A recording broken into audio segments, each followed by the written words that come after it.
Oh, hello. That was quick today. So welcome. As you noticed, we were gone for a couple days because I was on vacation. Everything went well. I was just talking with the guys about it as well. I did come back with a nice sore throat as a gift. So you'll just have to bear with me. It's one of the words in my presentation. I didn't want to use that. But today we're going to be talking about homonyms. And so my first question is who knows what a homonym is?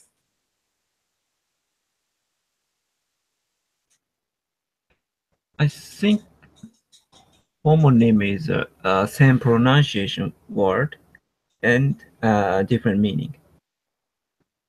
Yes and no. Oh, okay.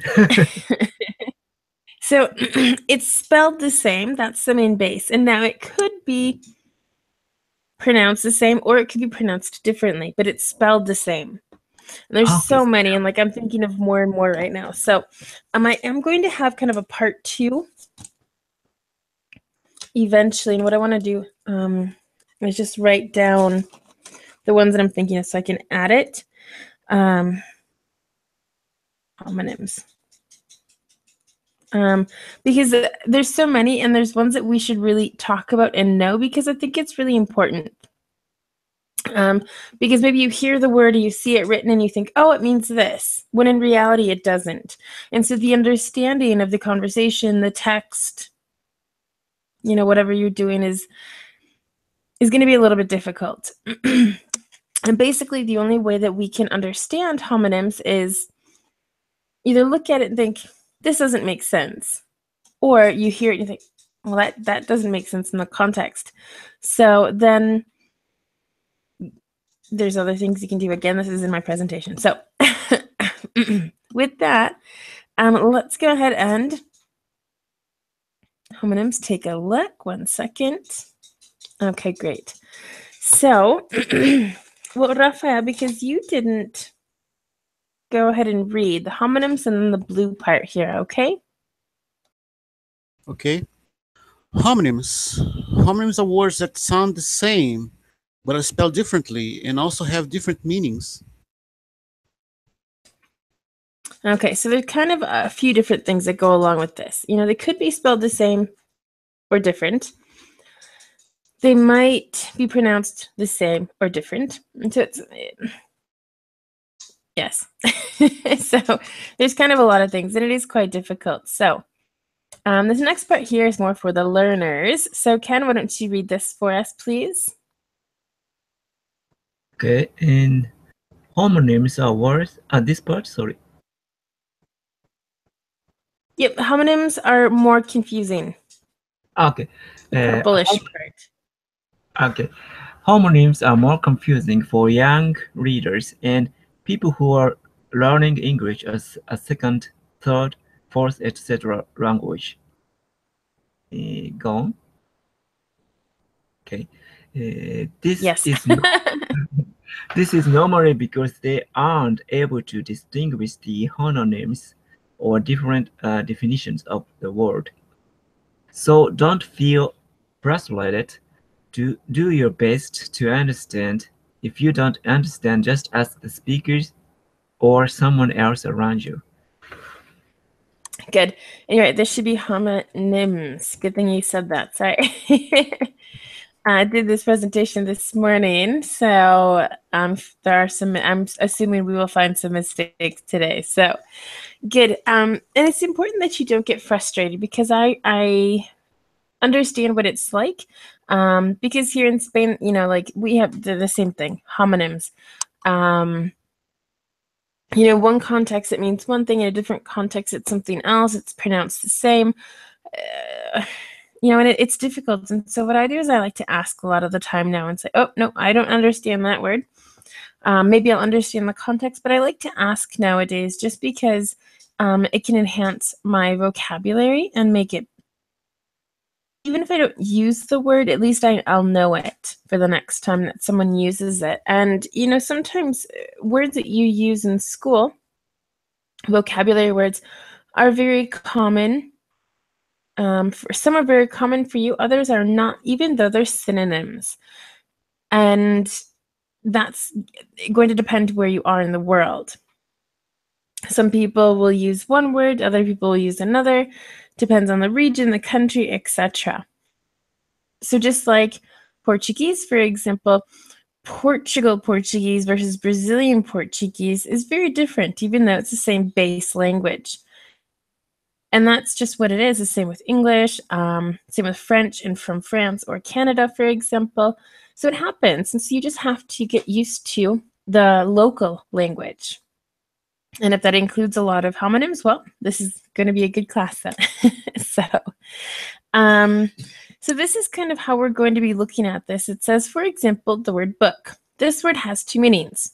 What are they? So now, this is what I'd like to do with both of you, or if anyone else joins, is ask, do you know both meanings? So, what can you guys tell me about this? The word book. Yeah, Rafael? I understand that there are two different classes here, and we can talk as a noun, book, or as a verb, to book, or is that okay? No. Yep, that's exactly what it is. So then I'd also like some examples. So if you have the noun book, how would you use that in a sentence? I've bought you a book. Okay, so I've bought a book. All right, that's perfect. And the verb.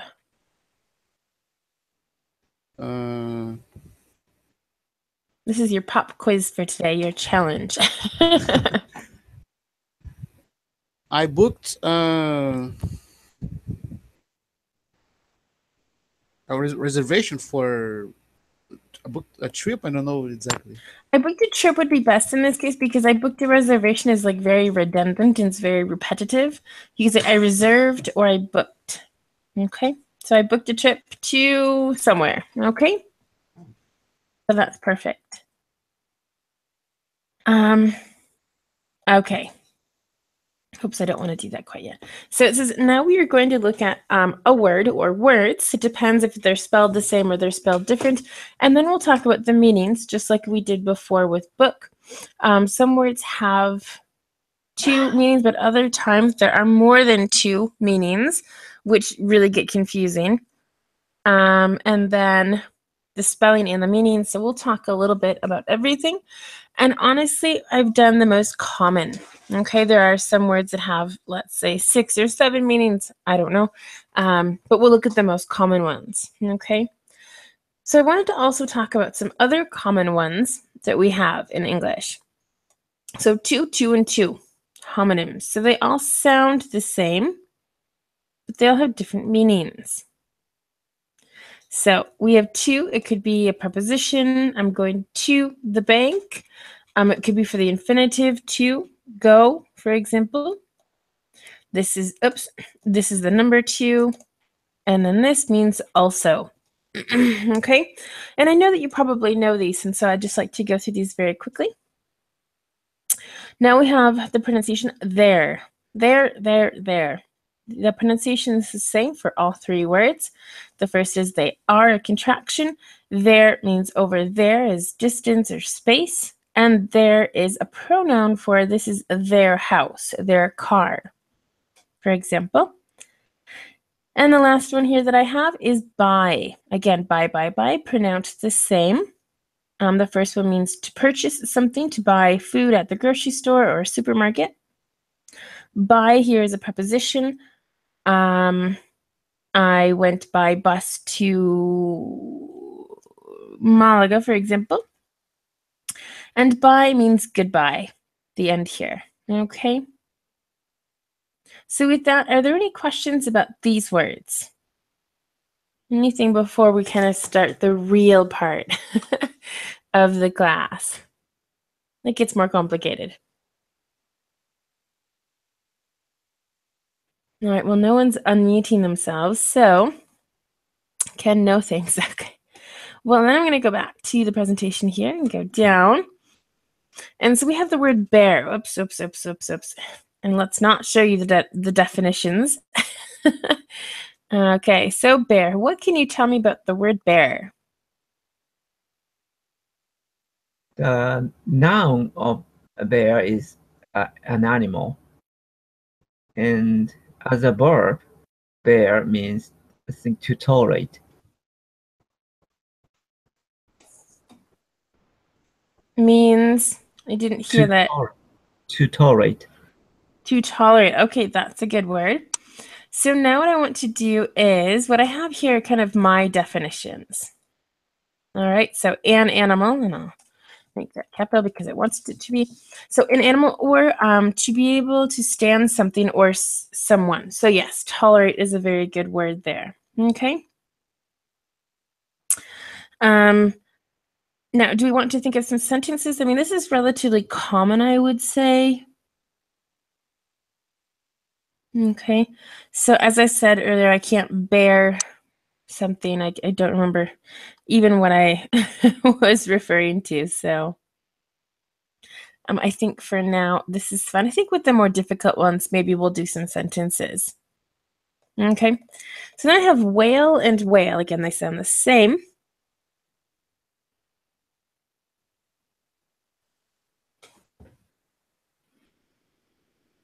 Any idea what these mean?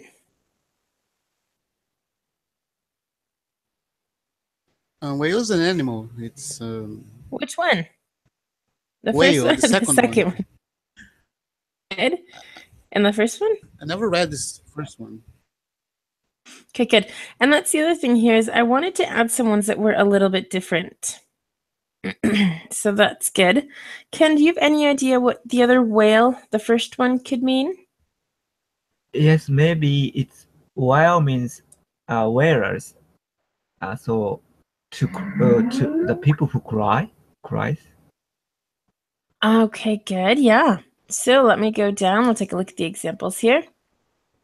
I'm sorry, the definitions. So to cry or scream, a baby could wail. And the other is a big sea animal. So the animal, yes, in the ocean.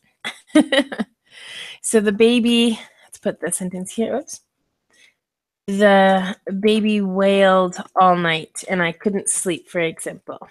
Okay. So good. Any other questions? I mean, I don't want to ask every single time any questions, but if you have questions, please interrupt me. That's not a problem. There's sometimes where I'll be looking at the actual hangout. Other times, mostly I'll be looking at the actual presentation. So I won't be able to see if you're mute or unmute. Okay. Okay, the word band. Now I know one of the common ones is going to be easy, and the other one I don't know if you will think about or not.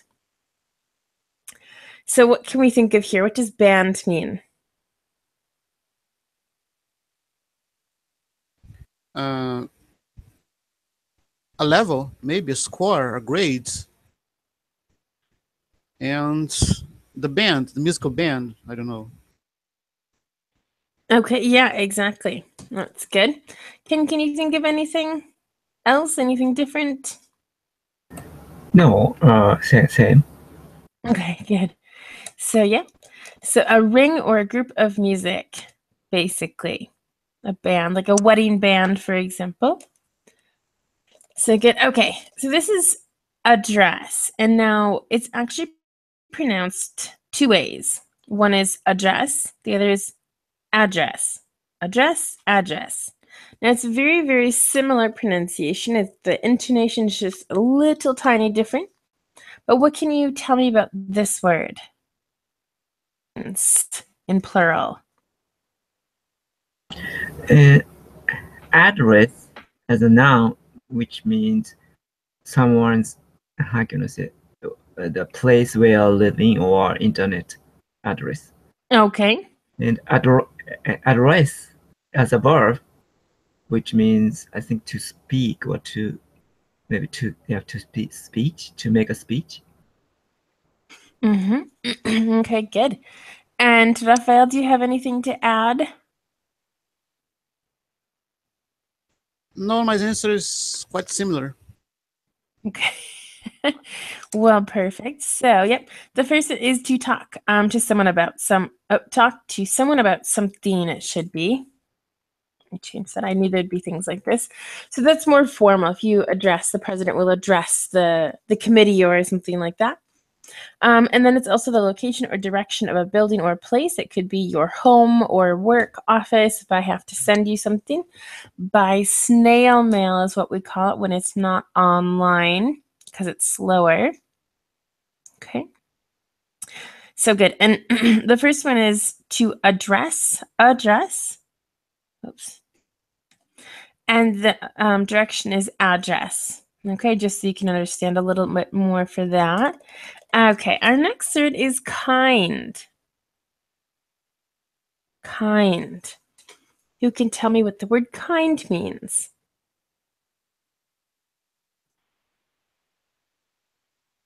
Want to try? As Ken tried last time? Okay.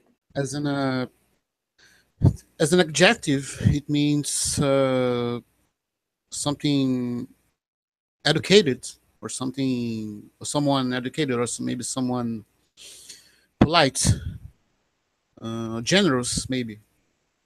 And Good, yeah, generous, polite, it's a great word. And as a noun, it's just it is a type or a model, maybe. You took the words right out of my mouth, basically, or out of my presentation. So synonym of type, and also for an adjective, it means nice, polite. Actually, I'll add polite there. Polite. I like that one. Okay. So good. Well, continuing on, I have to make some ones more difficult here. So what about the word lie? What about the word lie? Yeah, Ken, it's your turn. As a noun, lie means, in other words, to tell a lie, to not tell a truth.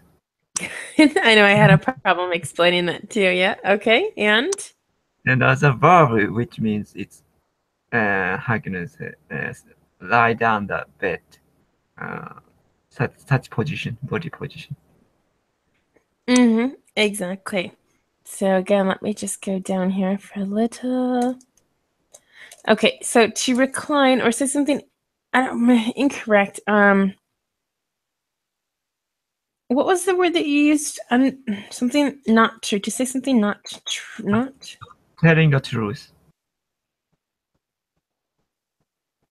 All right. Well, that's basically the same. Or not telling the truth.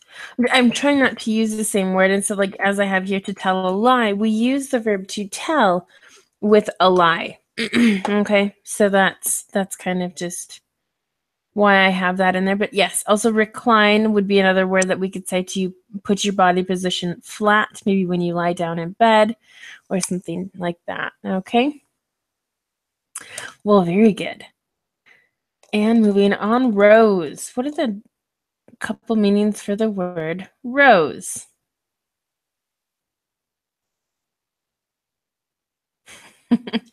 We could also have rosé, which is a pink wine, but normally there's an accent mark over the E, so that's a third meaning. But this has two other meanings. Do we have any idea, Rafael? As a noun, it means it is a flower. It's a flower. It is a flower, yeah. Good. It comes in many different colors. And as a verb, it means to grow up, to increase in height. What's something that might rise, which is the infinitive? Is there something that rises that we can use in a sentence? The sun.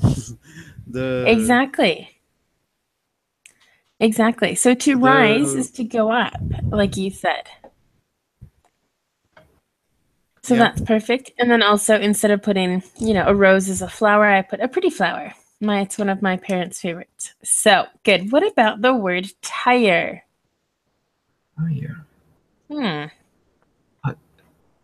As a noun, tire means the part of the bicycle or car's parts. Okay, good. And also in British English, I know it's spelled the Y. Tire. I think it's spelled like this. I don't know. So and one meaning of tire, I think tired. I'm tired. So But yes, it is a verb to tire, which means, for example, to be exhausted, or as you said, a wheel of a car or bike. I like that, or bike. I knew I'd be able to add some information today, so thanks. Everyone, and that's a really good thing about these types of classes is that you will have different ideas than I have, or you'll have a different way of explaining it. But either way, we're all learning. Becky, could you explain again the difference between tire with I and tire with Y? Well, it's just the Y is the British English version, and I don't think they would only use this for the wheel of a car or bike. I do not think that you can use that with being tired. Let me just look that up just to be sure. Tire. Oh, to make tire. Oh, no. Okay. No, I spelled it with the Y, and this is in word reference because I like to use it. Tire. Okay, rubber around the wheel. So yes, this is only in the UK, and it only refers to the actual wheel part. Okay, it doesn't mean that you're tired. So in British English, this might not exactly work. Snow tire, spare tire, yeah, all having to do with. Okay. I'll get out of that and back to this. Perfect. Any other questions?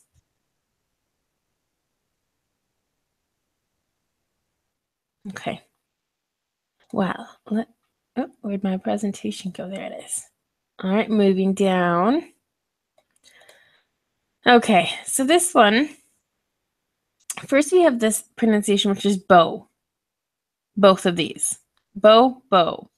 However, we'll find out in a little bit that this also has a different pronunciation.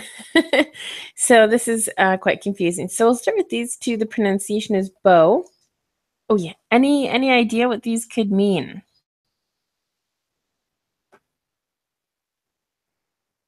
And it's obviously okay if you don't want to know what it means. Yeah, Rafael? Just the second one. This you can throw arrows with it, but this first one I don't know the second. Okay, and I'm actually going to save that definition for the other pronunciation of bow. Wait, bow, bow, bow. Oh no, I'm getting confused. Hold on. So bow, these two sound the same, and the other is bow. Now I'm wondering if I did the definitions correctly. So let's take a look at the definitions I do have here. Bow, bow, and bow, of course. Okay. So a main branch of a tree, which is the bow, you can say. Obviously a really specific word. And that there's actually a lot of these that there's some words I thought, well, I've never seen this word. I'm not going to put it into my presentation because there's no point. But I thought this was interesting because it has so many different meanings. I'm trying to think. I think this is in actually a Christmas song, a Christmas carol, but I can't remember which one at the moment either. So, bows and holly? I don't know. Anyway.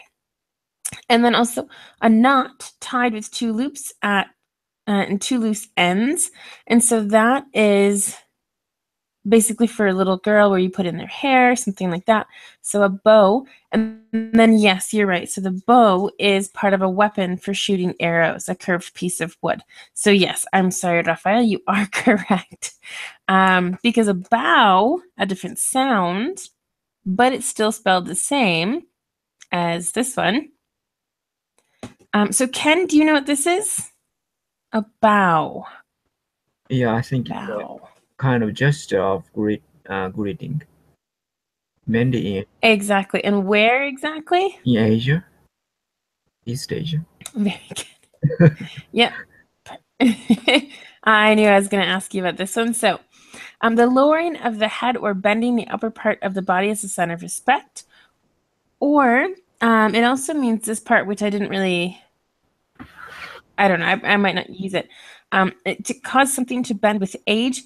It happens with wood, and that's actually more specifically called warped, or to warp. When maybe it rains or something, and the wood starts to curve or bend, or because of something that's really heavy. Okay. So a little bit different. I mean, they're both they both have something to do with bending or curving or moving or something, but any questions? It pronounces bow, not bow. Right, bow. Bow, okay. And how about in British English? Is it Oh gosh, I think it's the same.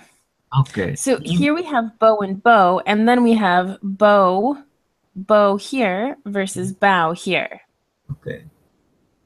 So we have and this is going to happen again where we have three different words that are maybe spelled differently, pronounced the same, but they all have different definitions. And so this is one I wanted to just point out. It's something a little different. So bow, bow. Okay. Any other questions? No, thank you. Okay. Well, moving down. Thrown and thrown. What can someone tell me about these two words?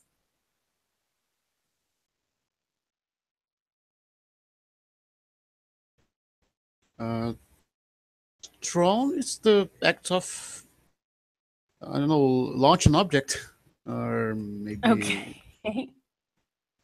And thrown is the I don't know. It's the chair of the king. Is the where the king sits. Exactly. So let's go down. Basically, again, you've said exactly what I want. You to say is to throw is to hurl something. Hurl is another word. Like you said, launch something.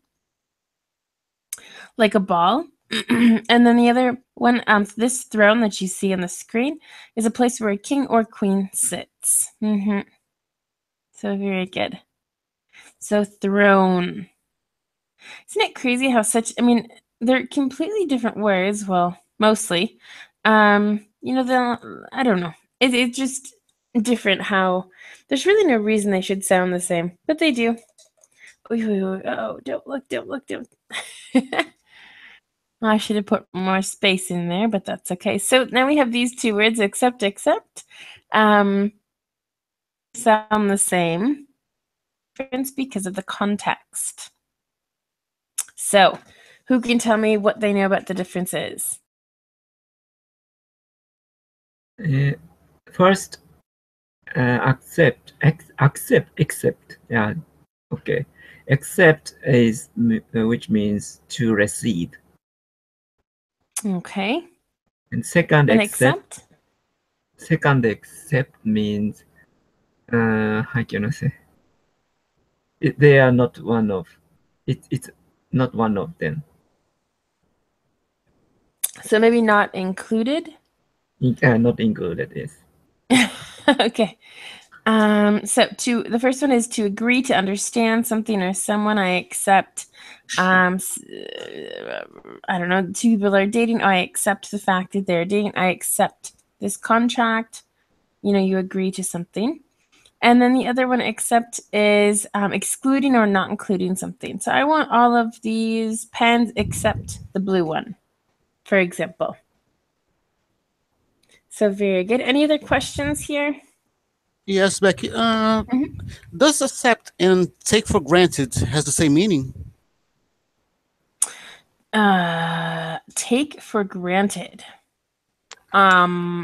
Can you think of an example? I really don't think so. From what I can think of right now, no. To take for granted. To take for granted is basically like you're so used to having something that when it's not there, you're like, whoa, my life is completely changed. For example, like a child who grew up in a very nice house that had maybe a maid or someone cleaning their house, like a house cleaner or something. Perhaps to admit something. To admit. No, to admit something means that maybe, yes, I did take €5 from your from your wallet. I admit that I did that. I'm telling you I did something. And the other person then would accept that. Like, okay, well, I understand that. Now give it back, for example. Does that make sense? Yes, thank you. Okay. All right, good. I mean, if that works, then Ken, any questions from that? I don't. Talk to it? I found a message. A what? Share. To how to join the class. So now I found the I found a link maybe on the site English site. On Thomas's website? Yes, he changed the site a bit, so it has a link to the class. So yeah, I actually have to add that in too. Sorry. No, that's okay. It's perfect. I mean, I have to add. I think he should put that on his. Do you have the link for that website? I never save it. Yeah, unfortunately, I shouldn't have recorded that. After PM and yeah, link a direct link. Direct link. Not direct link, but the link to the class is on the English web page too. So yeah, exactly. Well, I have to add that. I add it to the Intenga. I add it to the German website for the English classes, and then also to Facebook. So yes, perfect. Actually, yeah, if you could paste that. I'm just thinking, how can you paste it into Facebook? Maybe if you paste it in there, then I can do something. As I'm one of the administrators, I can make that possible. So, and one that you might know of is 8 and 8.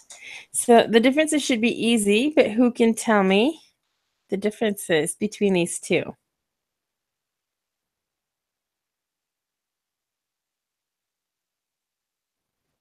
Eight and 8, pronounced the same, spelled differently. Raphael, do you have any? No, the 8 is the past tense of eat, and 8 is the number. Exactly. So exactly what you said, the past tense of eat, and then the number between 7 and 9.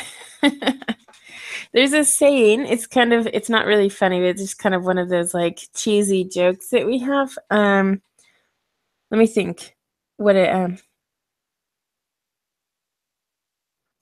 why is 9 afraid of 8? Let me go ahead and write that. Why is 9 afraid of 8?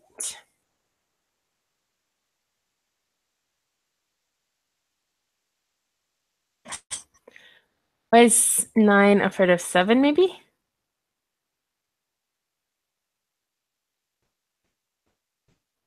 I don't remember the joke. Because it always comes first? No, the answer is because 7, 8, 9. So I must have messed up the joke because 7, 8, 9, and it's like saying the number 7, 8, 9, if that makes sense. But we're using a play on words here, and so that's where the joke comes in. Why? Because 7, 8, 9. So why is 9 afraid of 7? Probably is 9 afraid of 7. That makes more sense because 7, 8, 9. I know why is 8? I don't remember. But one of the numbers is afraid of 7 because 7, 8, number 9. Anyway, okay. Obviously, vacation has done a lot to my head. So moving on here. Next, we have waste and waste, and I think we might know the differences here. What can you tell me, Ken?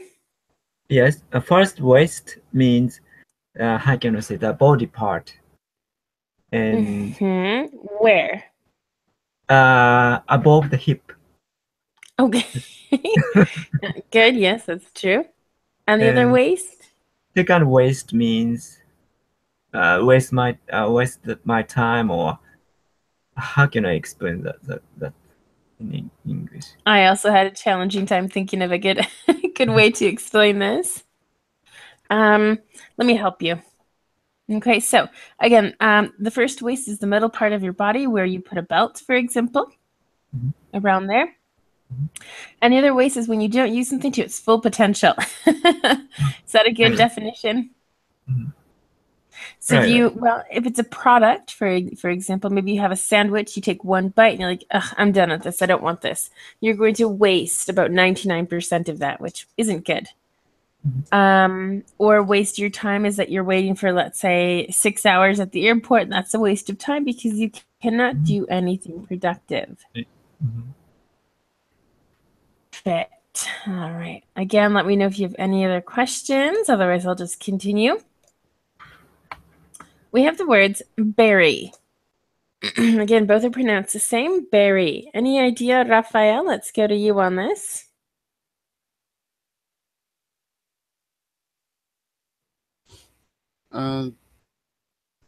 Just about the second one. The first one I Okay. heard it. No, sorry. Berry, it's the fruit, isn't it? The strawberries is. or blueberries. Okay, I remember. And berry is to when you dig a hole and put something and throws the sand over it, throws the ground. I think you were reading this before because, yes, the first one is a type of fruit. For example, strawberry, blueberry, exactly your same examples. Not teacher. Excuse me. And then to hide something so you can't find it, you bury it. So very, very good. Any other questions?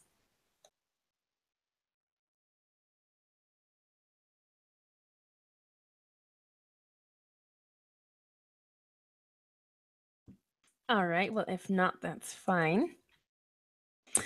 How about excess? Again, access, excess, different, but they're homonyms. So what can we understand from this? And I think, Ken, it's kind of your turn. First, access means access to the internet, maybe to connect, probably. And second, access means it's excessive and maybe extra something. Or Okay. I like where you're going. I understand where you're going with this. And yes, so the first one, access, is when you're allowed to enter a place or website. For example, maybe if you're not 18, you can't visit a website about beer. Or excess is when you have too much of something. So I have an excess amount of paper here. Take some and you can use it, for example, to take notes. Okay. Any other questions here? the pronunciation is same. Access Basically. or Access, excess. Access, excess. So it's very, very similar. okay. Access. I think sometimes when we say things quickly, they're going to sound exactly the same. Okay. And that's the difference. Excellent. Probably. Yep. So like I said, sometimes even with the word tire, I mean, maybe with British English, it's not going to be the same. And it's actually unfortunate that Jade is not here today. She is gone visiting friends this weekend, but it would have been nice to have her here for this lesson so we could hear her pronunciation of the words. But okay, so I used this word allowed in the last definition, and I thought, hey, well, allowed and allowed are homonyms. So what are the differences here?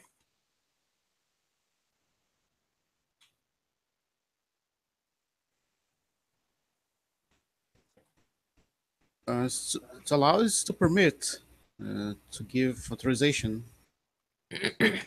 Okay, yeah, And good. Loud, I don't know exactly. Noisy, maybe. I don't know exactly the right meaning. Okay, well, I actually know where you're going with loud, and I like that. Ken, do you want to add anything here to help him out? Second, allowed means bigger sound. Okay, good. And my definitions are, the first, allowed is when you are given the right to do something or permission, let's say. Permission.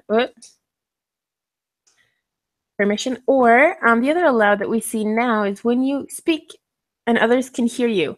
So if you speak aloud, you're speaking now, as you can hear me. I was going to translate to Spanish. If you think in your head or if you can actually hear someone speak, basically. So yes, that's where the sound, the noise, the loudness comes in. So very good. Moving on, we also have blue. So, who wants to tell me the definitions of blue that you know of? Blue. The first blue means a type of color, Okay. like ocean or sky. And Okay. second blue means the blue. So past or past particle or blow to hit. Actually, it's the Or past to simple. past simple. Because Blown is the blow, yeah. blew, blown. So just like this No. word blow with an N is the past participle. Okay. So good. So as you said, the first one is the color. I have the ocean of the sea, or even just this color. I was trying to think of something that's always blue, or that everyone would know is blue. And then as you said, blue is also the past tense of the verb to blow. For example, the wind. The wind blew a lot yesterday. Okay. So perfect. Moving on. Wine. A little bit early to talk about wine. Well, it is afternoon. So wine.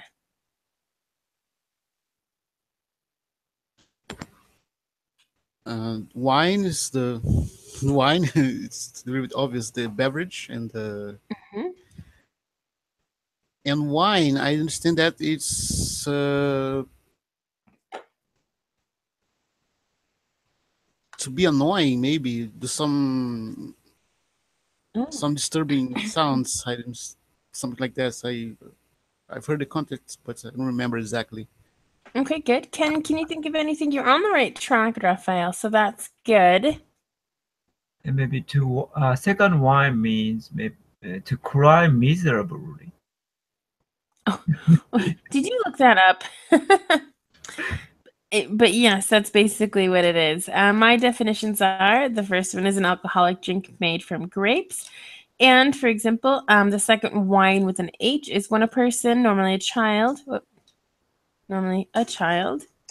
complains because they want something. Okay. Okay. So to be annoying, but I want this. No, but I blah, blah, blah, no.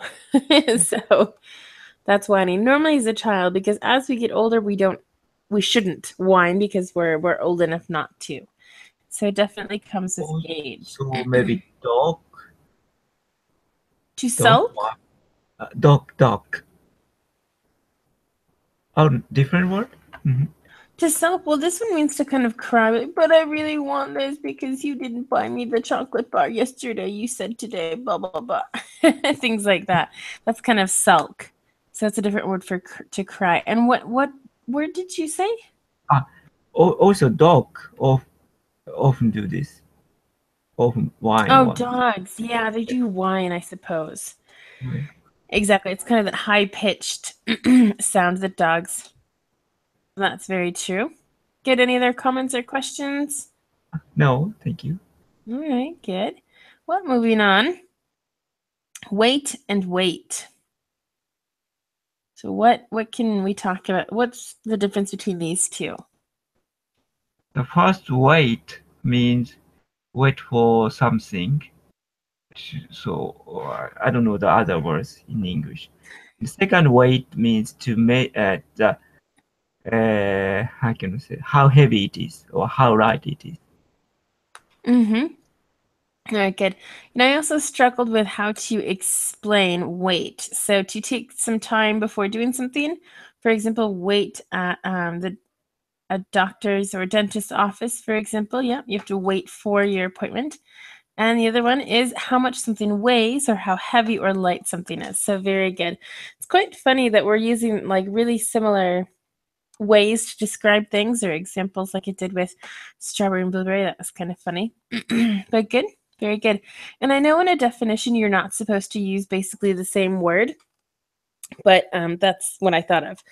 And to weigh something as a verb is to put it on a scale or something like that to see to see how much it weighs. So good. Any other comments or questions here?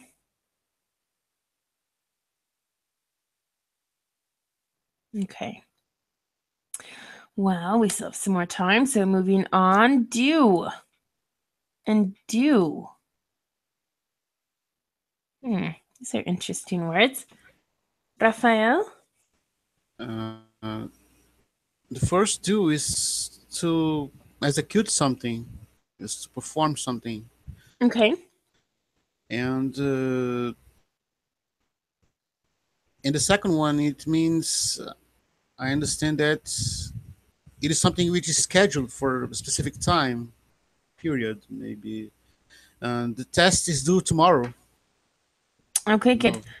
No, you're on the right the right track. So we have the verb and action words to do a sport or an activity. It's, as you said, a performance. It's to act out something. And then the other one is a synonym for deadline, or when you have to do something by a certain time. And I thought it was funny that I actually am using the homonym in this example. So yes, that's very, very good. That's perfect. And let's do again. Okay, good. The last one here we'll do for today, medal. Medal and medal. Any ideas?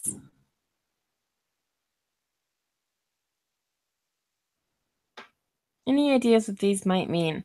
Ken, I think it's kind of your turn, and one of these I think you should know. First one is the kind of iron metal. I mean, iron coin or something, or Okay, yeah, good. yeah, Iron, gold, bronze, title. silver. Symbol of a title or something. Okay, yeah, all right, I get that. And the other medal, any idea? Second medal maybe maybe unnecessary interfere.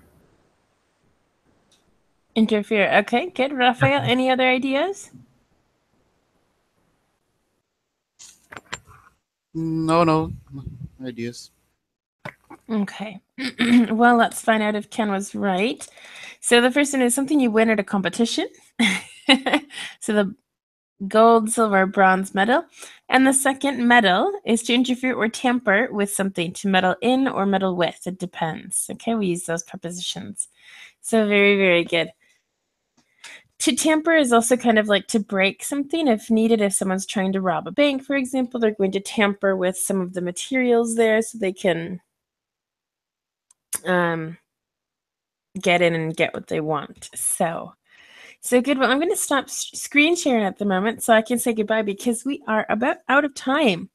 So what did you think of this class? I mean, interesting, not interesting? There's part 2 at some point, I think in April. So we'll continue these because they are important. But any comments about these in general? At least for me, it was. No, go ahead, Ken. Go ahead. Okay. At least for me, it was interesting because I had opportunity to learn new words and definitions. I wasn't used to it, but it was okay for me. Thank you. Okay, good. And Ken? Yeah, maybe sometimes I think it has some British and American difference. So Probably. yeah. I'm definitely not going to lie. British A sound and sometimes American A sound sound like L or something, A, or almost like E sound. So yeah, maybe I realize such difference through this class. Yeah. Okay, good. Well, it's also something that we can. There's a video that I know of. I'll see if I can find it and put it on the Intenga website because it talks about why Americans pronounce the way we pronounce. And I think that actually might kind of help you in understanding, why some of these words actually sound exactly the same to me and others that might not. It might be different in British English or, depending on the pronunciation of the person, it could be the same or different. So, and that's basically it for now. Let me just look at my class that I have on Monday and see which one it is. Monday, the 11th is, phrasal verbs. So hopefully you're up for the challenge to talk about phrasal verbs. Obviously, we'll look at the ones, some specific ones, and then with examples and talk about them. But phrasal verbs are super complicated, and all you can do is practice. So that's what we'll be doing on Monday. And And that's it. So have a great rest of your weekend. I think we're all in different time zones. We're finishing the night, right, Ken? We're in Spain. Yeah, Midnight. So you're basically Sunday. In another minute, it'll be Sunday. And then in Brazil, what time is it, Rafael? 1 p.m. 1 p.m. So we're all at different stages of the day.